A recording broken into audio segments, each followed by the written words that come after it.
Okay, meron tayong DIY ngayon. Yan, power supply. Basic lang na circuit yan para sa 4 wires module. Paano ba mapapagana yung 4 wires module? Gamit lang yung ganyang circuito. Yan. So yung pyesa na yan ay nanggagaling dito sa ating power supply. So ang gagawin natin, testing muna natin, saksak natin to. Yan, nakakabit yan sa ating power supply. Yun, no? Gana siya, no? Yan. Okay, nakasaksak. Yan, gumagana siya gamit lang yung circuito na yan.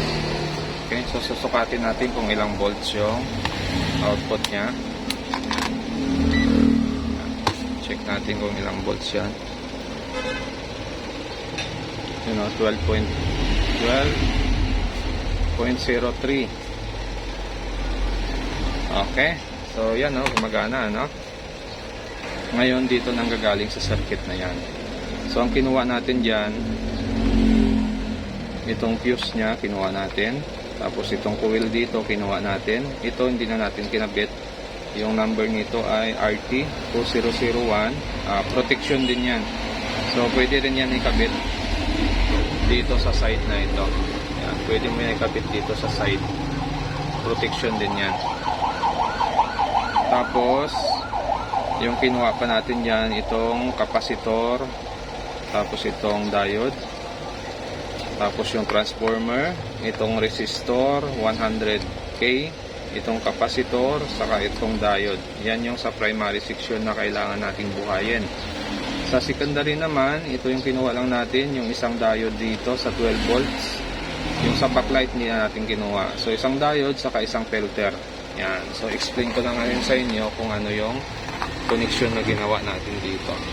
So mula sa AC input natin, yan, fuse natin, kapasitor, coil natin, bridge type diode natin, filter capacitor natin, tapos yung itong dinagdag natin, ito yung 100 ohms, tapos itong kapasitor, nakaparallel lang yan sa 100 ohms natin, tapos ito yung diode natin, yan, ito yung negative natin, ito yung positive natin, sumasalubong yan dito sa resistor, yan, yan yung connection nya.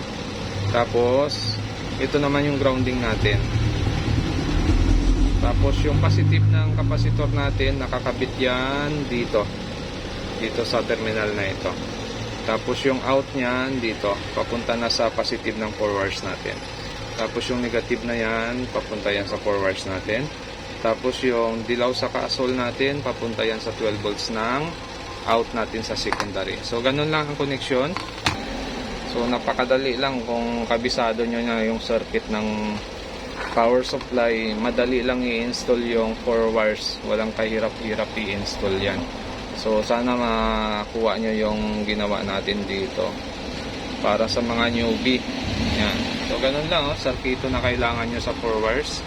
Kung ma-analyze nyo yung circuito na yan dito sa board na ito, kayang-kaya nyo na i-install yung 4 wires. Madaling-madali na lang. Yun, no? Gumagana siya. Okay.